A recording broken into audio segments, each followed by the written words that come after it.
ओमज्ञानतिमिरान्धस्य ज्ञानाञ्जनच्छलाकया चक्षुरुन्मिलितं येन तस्मै श्रीगुरवे नमः। श्रीचैतन्यमनोभीष्टं स्थापितं येन भूतले स्वयं रूप कदा मह्यं ददाति स्वपदान्तिकम्। वन्देऽहं श्रीगुरोः श्रीयुतापदकमलं श्रीगुरून् वैष्णवांश्च श्रीरूपं साग्रजातं सहगणा रघुनाथान्वितं तं सजीवं साद्वैतं सावधूतं परिजनासहितं कृष्णचैतन्यदेवं श्रीराधाकृष्णपादान् सहगणललिता श्रीविशाखान्वितांश्च। हे कृष्णकरुणा सिन्धु दीनबन्धु जगत्पते गोपेशा गोपिकाकान्त राधाकान्त नमोस्तुते। तप्त कांचन गौरांगी राधे वृंदावनेश्वरी वृषभानुसुते देवी प्रणमामि हरिप्रिये। वंशकल्पतरुभ्यश्च कृपा सिन्धुभ्य एव च पतितानां पावनेभ्यो वैष्णवेभ्यो नमो नमः। जय श्री कृष्ण चैतन्य प्रभु नित्यानंद श्री अद्वैत गदाधर श्रीवासादि गौरभक्तवृंद। हरे कृष्ण कृष्ण कृष्ण हरे हरे, हरे Ram Ram Ram Hare Hare. Hare Krishna. So thank you all for joining. So we'll be starting the middle section of the Bhagavad Gita, the middle 6 chapters, which is dealing with Bhakti Yoga.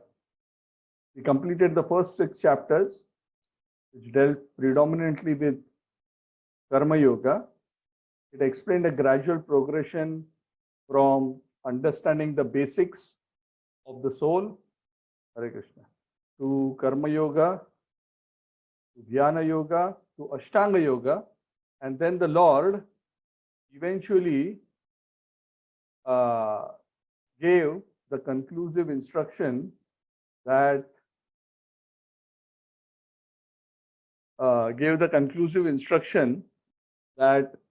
of all types of yogis, he who is my devotee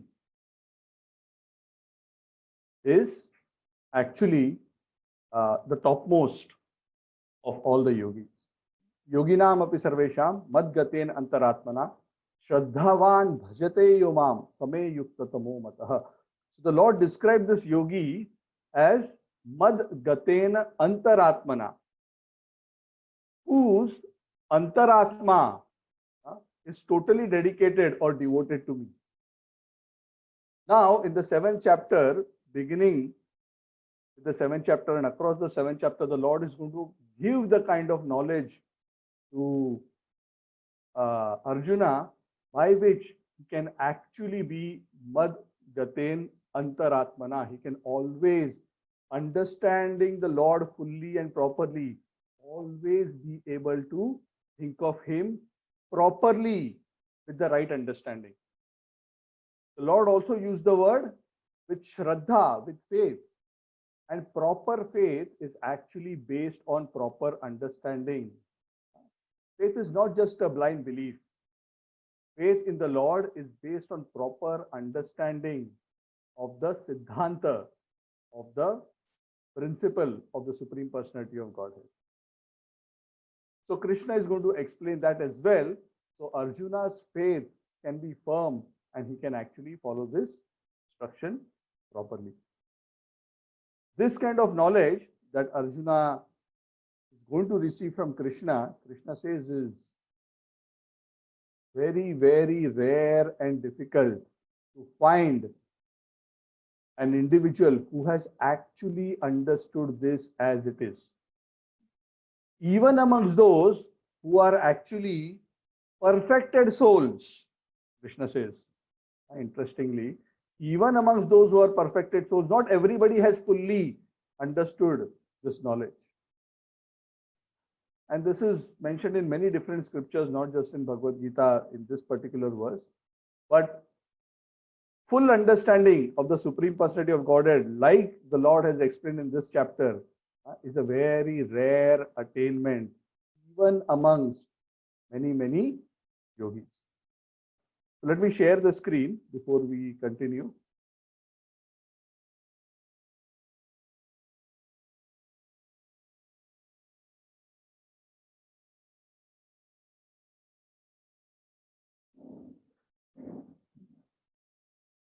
So the Lord begins in terms of giving this knowledge to Arjuna. He starts by first saying that there are two kinds of energies of his which operate in this world. One is known as the material energy, and the other is known as his marginal spiritual energy.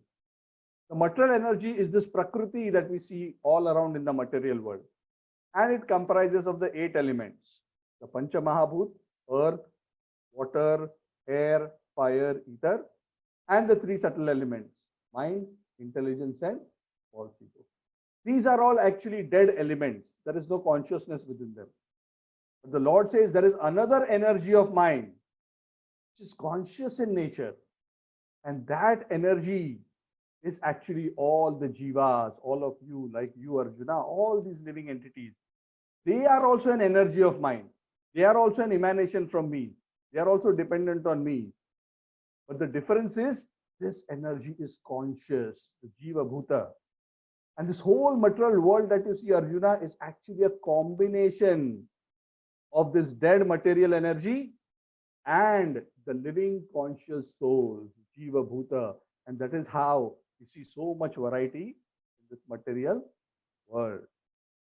But understand, Arjuna, both the material and the spiritual energy emanate from me, rest on me. Please be clear that I am the ultimate source and refuge of everything. There is no truth that is superior to me. There is nothing superior to me. I am the final word in spiritual realization. Matta parataram nanyad kinchid asti dhananjaya.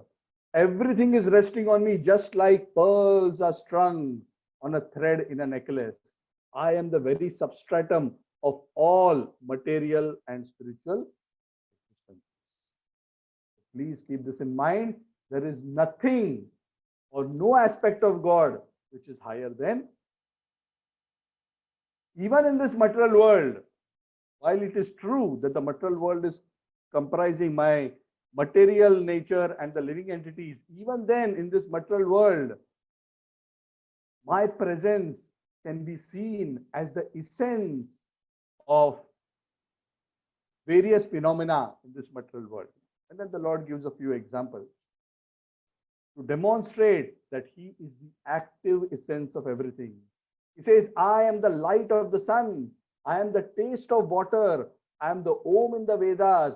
I am the heat in the fire. In all living beings, the life I am.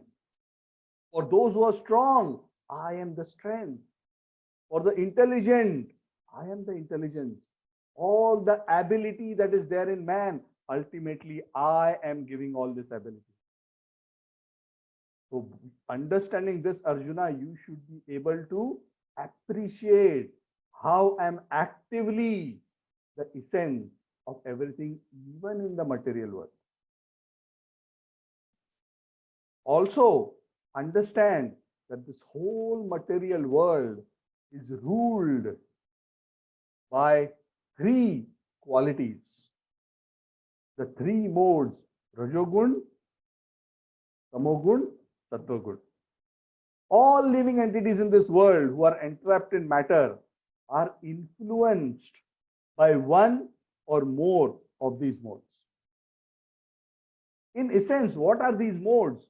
These modes are actually the contamination that has come about in the consciousness of living entities when the living entities come in contact with the material energy. Especially when they misidentify with the material energy and have a desire to enjoy the material energy, their consciousness becomes infected by these qualities of sattva, raja, and tama. And this whole world, all living entities are deluded by these modes. And that is why there is this continuous desire, hate, confusion, all these interactions that are happening. And this kind of influence of the modes is very difficult to overcome. Just imagine as if there is a colored lens placed inside your eyes. You look at the whole world with a red colored lens inside your eyes. You don't even know there is a lens. You see everything red, and you say everything is red, everything is red. And you fight with somebody who has a blue colored lens in his eyes, and he says, no, everything is blue. And it's so difficult to disassociate and see things clearly because the lens is so embedded in your eyes. Similarly, for a living entity who is trapped by the modes, it is very difficult for him to detach, disentangle, and see things as they are. What is the way out? The way out is very simple. I am never influenced by the modes. I am the Lord of the material energy, and I control the material energy and the modes. Whoever surrenders to me becomes free from the influence of the modes. The conclusion is, you surrender to me and become free from the influence of the material energy. That is the only way. But Arjuna, let me tell you, while it is very clear that this is the only way to ultimately achieve perfection and come to me, there are 4 kinds of people who never approach me. And I'm going to briefly explain about them. And then I'll explain to you about 4 kinds of people who come to me and approach me. So let me start with the 4 kinds of people who don't come to me. These people are known as Dushkritinaha. Dushkritina means miscreants. They are never interested in cooperating with my plan, the divine plan for which I have created this material world. What is my divine plan? My divine plan in this material world is to give an opportunity to the living entities, to the souls, to understand who they really are, connect to me, and enjoy an eternal life of knowledge and bliss. That is my plan. The plan is for the welfare of living entities. A certain kind of living entities are not interested in cooperating with my plan. There are of 4 kinds. The first kind are those who are grossly foolish, moodha, like an ass, which means all they are interested in life is working hard, earning money, enjoying their senses, sleeping, eating, sleeping, mating, defending, just like an ass. They have no higher purpose in life. They are practically as good as animals.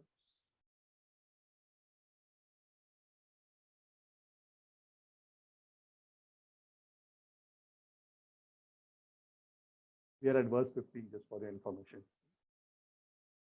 The other kind of living entities who are also miscreants are known as the Naradhamas, the lowest among the mankind. Mankind is meant to lead a regulated life, to be conscious of what is good, what is bad, practice and develop virtue, avoid sin. But these lowest among mankind, Naradhamas, are not interested in following any morality and any religious principle. They will break all kinds of rules. They are simply interested in doing what they like. So they just glide lower and lower and lower in material existence. Then there are others whose knowledge is stolen away by illusion. Maya aparta jnana. Who are these people? These are people who are materially very intelligent, but they are not interested in God or hearing about knowledge of God. They may even be academically very qualified. They may be professors. They may be scientists. But they try to use material logic and material explanations to try to understand me, rather than trying to understand me as I have explained to them through the scripture. And because they apply this limited material understanding to try to understand me, they are always deluded. That is why these Maya Aparta Jnana people sometimes come to some foolish conclusion where some of them think that I, Krishna, am an ordinary human being, or at best, a great yogi. They fail to understand the real truth about me. And that is why they are not able to make any spiritual progress. And finally, uh, there are those asurim bhavam ashritaha simply hate accepting that there is a God on top. They don't want. uh, They are outright atheists who deny the existence of God.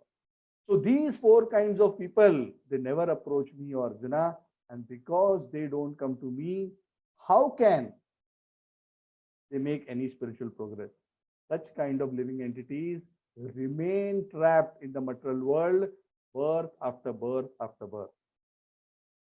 So don't become like them. Now, Arjuna, let me explain to you that there are four kinds of men who approach me, but they approach me for different reasons. Let me summarize that for you. There are some who approach me only when they are distressed. They are in a problem. Oh, I got coronavirus. Oh, let me surrender to God and worship Him. Oh, my business has a problem. Let me surrender to God and worship Him. They are people who come to God or me only when they are distressed. And there are some who come to me because they want to ask. Give me, give me, give me. They come with shopping lists and hand me shopping lists and says, oh God, please give me this. Give me a good job, give me wealth, give me great success, and whatever else. And there are those who are very inquisitive. They also approach me because they are interested to know about higher things in life. And the last category are those who are actually learned and who have developed some understanding about me. Now, please understand, Arjuna, even though there are these categories, some of whom come to me with their own motivation, even then, because they come to me, the Supreme Lord, and because they accept my authority and supremacy, I consider them as good people. I consider them as pious individuals. But amongst these four, please understand that the Jnani, the last category that I mentioned, is very special because he actually has come to a reasonable understanding about me, and he has not come to me simply to ask and do some material transaction. Such a knowledgeable person about me who worships me is actually very dear to me. And he finds me very dear to him as well. So please understand, Arjuna, even in this journey of knowledge of me, it takes many lifetimes. Bahunam janmanam ante jnanavan mam prapadyate vasudeva sarvamiti sa mahatma sudurlabha. After many lifetimes of cultivating this knowledge, like what I've explained in the 7th chapter, to finally come to that conclusion, oh, finally I've understood Krishna is the source of everything material, everything spiritual. He's the essence of everything. He's the root of everything. And I must surrender to Vasudev. It takes many lifetimes for some souls to come to that point. And such a soul who has actually understood this and surrendered to me is very rare. So please understand, Arjun, this kind of knowledge that I'm giving you is very valuable, and please understand it properly. Now, Arjun, I'm going to reveal to you further knowledge about two more topics which are very confusing for most living entities. One is the topic about the Devatas, and the other is the topic about the impersonal Brahman. So some people are confused. Is it okay that I worship any Devata? And if I worship any Devata, it is same as worshipping you? So let me clarify all these doubts in the next few verses. So first thing is, please understand that the Devatas are different from me. They are my representatives, but they are not different direct forms of myself. Just like a king has many ministers whom he appoints to take care of various affairs in his kingdom, and they are heading various departments like a defense minister, finance minister, education minister, etc. Similarly, the devatas are appointed by me and empowered by me to execute certain functions in the universal administration. So you must be clear about this point. Otherwise, you will think that the minister is same as the king. Generally, people who are very much desirous of getting a material benefit typically go to that devata who's in charge of that particular department to get his material desire fulfilled. Most people do like that because they think, oh, it is so much easier, let me directly go there. But they do not understand how this whole system works. So let me explain to you. When any living entity wants to worship any devata, even to develop faith in that devata, I create that faith in the heart of the individual. I give him the intelligence of how to worship that devata. And not only that, even after he worships that devata and the devata gives him that blessing for whatever he wants, please understand that even that sanction to give that blessing to that individual, the ultimate sanction comes not from the devata, but from me. Ultimately, it is me only giving to the devata. So such kind of a worship, you can see, is so indirect because I am giving the faith.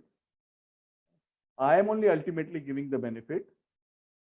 So this kind of worship is actually not a properly approved way of worshipping me. Rather, it is a very indirect way and is not particularly my recommendation.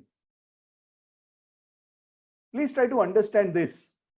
How can there be any eternal benefit simply by worshipping a devata? Think about this, Arjuna. The devata is also a material being like other living entities in this world. It's just that he's very powerful. The devata himself, his boons, his abode, everything is temporary. Whatever the devatas give will eventually be destroyed. The devatas themselves have to give up their life. Their abodes are also going to be destroyed.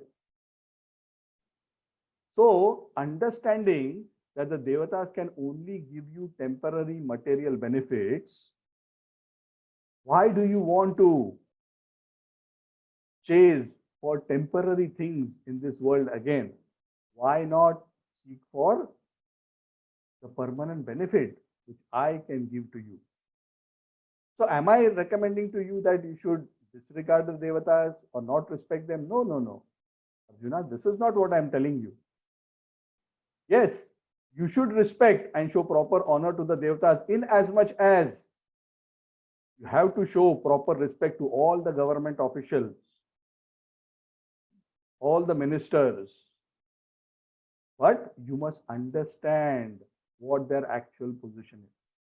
And understand one thing, that if you worship me directly, automatically, simply by worshipping me, all the devatas automatically get worshipped. You should never have to worry that what will happen, that these devatas will feel neglected. No, because all devatas are a part of my cabinet. They are all a part of my universal body. So this kind of worry should never come in your mind. So do not become like these less intelligent people who are worshipping the devatas for material benefits. Directly approach me and worship me with your full heart, then all your desires, both material and spiritual, will be satisfied. It is not that by worshipping me, your material desires will not be satisfied. I am the source of everything. I can satisfy all desires. Now, Arjuna, one more common point of confusion which people have. I've already explained with respect to the Devatas. I will explain to you with respect to my impersonal aspect. Many people are confused with respect to me, that they think actually I am impersonal. I don't have a personality. I'm simply some kind of a light, formless existence. And now I have taken this form of Krishna and come before you. They think that God is formless and takes form from time to time. This impersonal conception is also wrong.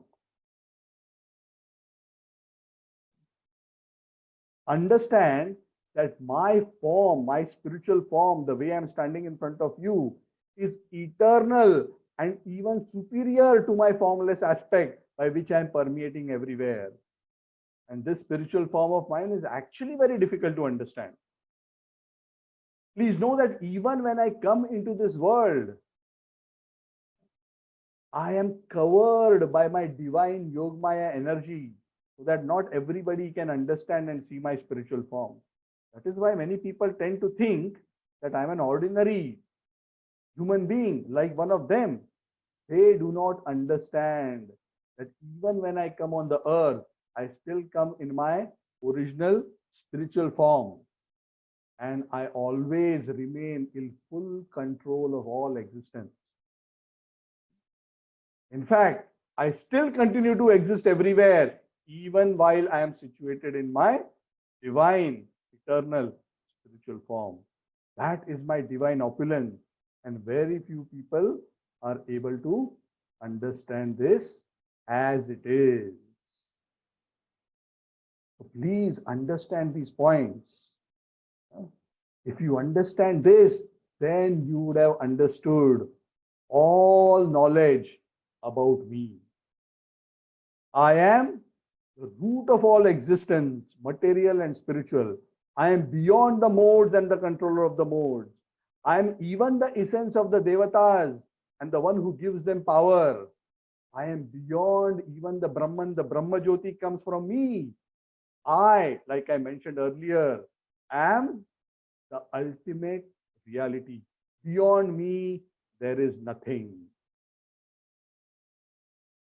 So, all this delusion that is caused by the three modes of nature, to dispel it, all you have to do, Arjuna, is simply surrender to me on the basis of the knowledge that I have just explained to you. As you start the process of surrender, even though you are in the neophyte stage, as your process of surrender continues, as you start practicing yoga, especially the limbs of bhakti yoga, your heart will start to become pure. And as the influence of the three gunas starts going away from your heart, and as the sins go away from your heart, your bhakti in me will start becoming more and more firm. Why are so many people not able to be firm in my devotion? Because their heart is not yet purified. There are still so many sins. So please understand, if you see a person who is firmly situated in my devotion, please understand that that individual is already free from all sins. Because without being free from sins, nobody can be fixed in my devotional service. So please understand all that I have described to you. Maintain this above understanding, what I have explained as the knowledge of the absolute, that I am the ultimate underlying principle of everything.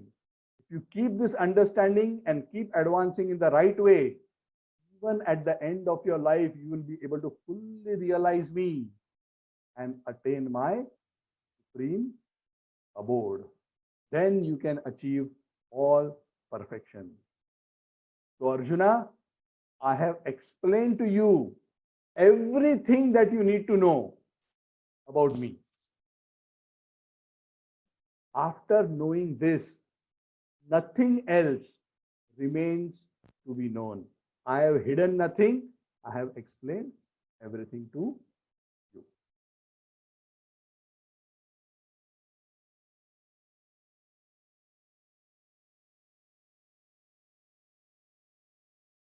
Okay, so I hope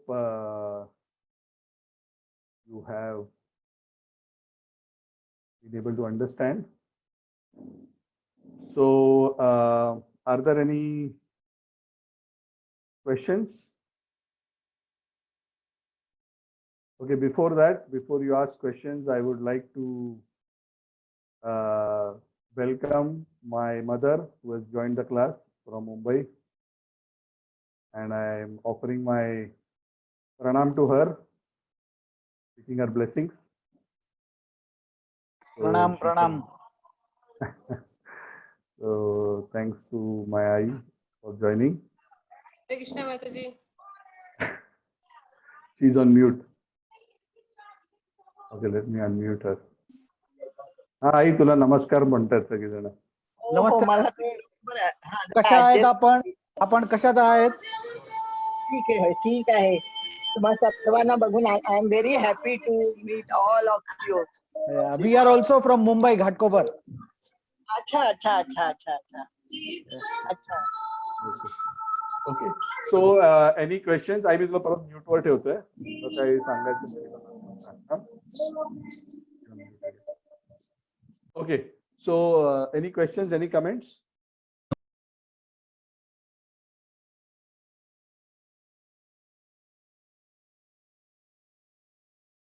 Oh, that means you have understood everything perfectly. Very good. So this is the most successful class. No question. Okay, very good. The credit doesn't go to me. Huh? I don't have a question, but I have one request I wanted to share yesterday as well. Maybe because from chapter 1, 2, 3, 4, 5, 6, if I have to understand in one line, I understood chapter 1, which is 5 questions asked by Arjuna. Chapter 2 is the answer Lord Krishna gave it to Arjuna. Chapter 3 is... you want me to summarize 6 chapters? I can summarize in 5 minutes. Yeah. No, I want you to summarize 4, 5, 6. Why 4, 5, 6? I'll start with 2. I can start with them. Very quickly, I'll summarize for everybody's benefit. Okay? Yeah. Very quickly, since there's no other question. I was actually planning to dedicate one class to summarization. So let me explain briefly. So the point is, of course, chapter 1 is Arjuna's bewilderment. And his bewilderment is essentially because of his misidentification with his body. So when one makes decisions based on bodily identification, obviously all analysis will go wrong. Because when your understanding of who I am is wrong, all consequent analysis will go wrong. That is why he's confused and bewildered. And he says to Krishna, makes various arguments, but all his arguments are based on a bodily understanding. So Krishna actually chastises him in 2nd chapter and tries to make him understand, get the basics clear first. First understand who you are, then we'll speak about other things. So understand that the body is always changing. The body is not the real you. The body is temporary. You are a soul. You are an eternal part of me. And then he says that to actually, this soul is currently entrapped in this material world because of misidentification, which has result in the production of karma. And to become free from this karma, you have to act in such a way that you do not produce any karma. And that process is the process of karma yoga, which is essentially a process of working with detachment, which is actually what he explains in the 3rd chapter. So working with detachment means perform your duty for the sake of duty, at least, if not for God immediately. That sometimes is not an immediate step that everybody can take. At least perform the duty for the sake of duty without any expectation of reward. If the reward comes, fine. If it doesn't come, it's also okay. Try to do it in that equanimity. If you do it like that, then your actions will not produce any karma. But then, better than simply doing detached activity is to do activity for me, the Supreme Lord. Let me explain to you. In the 4th chapter, the Lord explains to him about himself. He says, you are thinking I am just like one of them. No, I am not like one of them. I gave this knowledge originally to Surya. And now I am explaining to you, understand I am the Lord of all living entities. And the best thing is if you do all these activities for me. And that is why you have to cultivate knowledge of me. And that is why there are these various processes of sacrifice where one offers various resources as a sacrifice to me to develop their knowledge. And all this cultivation of knowledge ultimately leads to an understanding of me. And when you understand me better, you will actually be able to dedicate the fruit of your activities to me. And that is what leads to chapter number 5. From knowledge, Jnana Yoga, chapter number 5, where Karma Yoga plus knowledge is Karma Sannyas. One can properly dedicate all his activities to the Lord when one has properly understood about the Lord and the relationship of the Jiva to the Lord. Correct or not? Yes? Just like in marriage, right? Earlier, Minalji, you did not know Alokji, I presume, much before marriage. Yeah. So you were not working actively for him, but after marriage, you knew him, you developed a relationship with him, and now you are working to serve him. Yes, of course. The husband serves the wife serves the husband, both are serving each other. But the point is, when a relationship develops, when you know somebody, when you appreciate somebody, it is so much easier to do something for them. Otherwise, it becomes a very abstract idea. So knowledge helps a lot to understand and to develop that dedication. So chapter 5 talks about that karma sannyas, that how one can be free when one acts with this proper understanding. And as this process of detached work continues, one's knowledge goes on increasing, and it comes to a point that one is so saturated with this understanding that one's consciousness can actually be fixed on the Lord in meditation, which normally is very difficult for people to do. Then Krishna says that there is also another process which is known as the Ashtanga Yoga process, by which one can perform certain mechanical practices by which they can actually focus their consciousness on me. And that is how he explains the 6th chapter of Bhagavad Gita. And he says, even as this Ashtanga Yoga process is going on, please understand that jnana and dedication of karma, which is detached karma, are still continuing. They are not given up. They will increase. They will continue to purify and help the yogi attain higher and higher levels of consciousness. Because unless the jnana has developed sufficiently and detachment has developed sufficiently, one cannot fix one's mind on the Supreme Lord. And that is how a yogi makes advancement. And he ends the 6th chapter by saying, of all those yogis, the best yogi, who's the best yogi? The one who has the perfect knowledge and who is most detached. Correct? Because that is what the Lord is saying. What is spiritual advancement? Spiritual advancement is essentially these two things: detachment from matter and attachment to the Lord. Simple. Just remember this.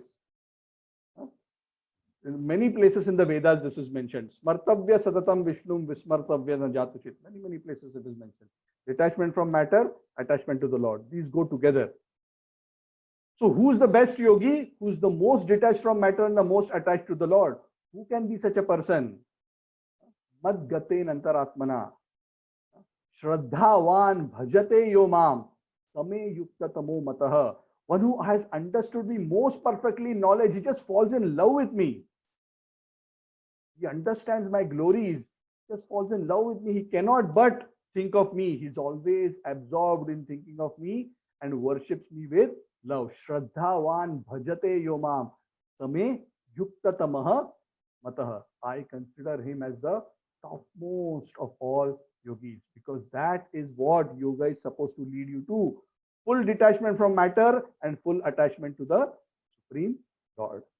And that is where the 7th chapter starts, where the Lord gives further detailed understanding about himself, so that we also understand in full the glory of the Lord in relation to these various other aspects, be it material nature, be it the 3 modes, be it the Devatas, be it the impersonal Brahman.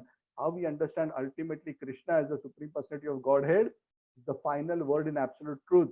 When the devotee, being convinced in that faith, is able to dedicate his heart and life to the service of the Supreme Lord. Okay, so there is a gradual progress.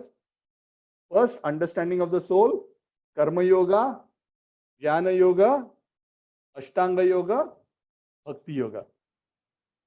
Okay, that is known as the Yoga ladder.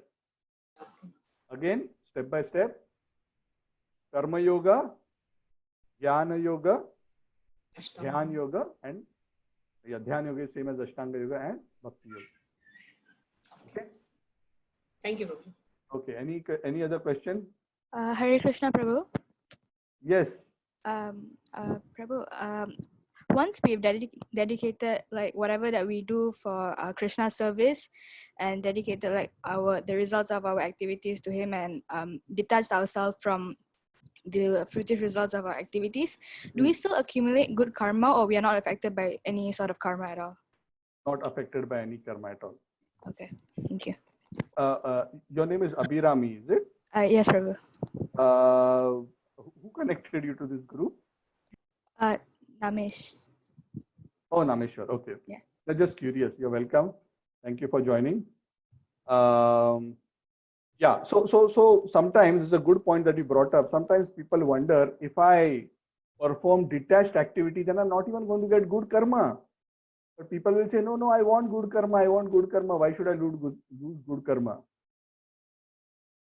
So that is actually not a very intelligent thinking. The reason is that good karma is also binding in nature. Even if there is good karma, the cycle of birth and death always leads to suffering. So one may wonder that if I don't have any good karma, then how will I be happy in this world while I am here?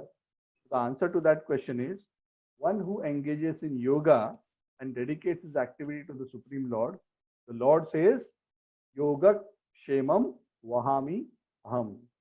Ananyas Chintayanto Mam Ye Janaha Paripasate Tesham Nityabhyuktanam Yoga Kshemam Vahami Aham. I will provide whatever is needed for him. He doesn't even have to depend on good karma. I will give him even much more than what good karma can give him. So the Lord takes care of the nourishment and protection of his devotees. The devotee doesn't have to worry.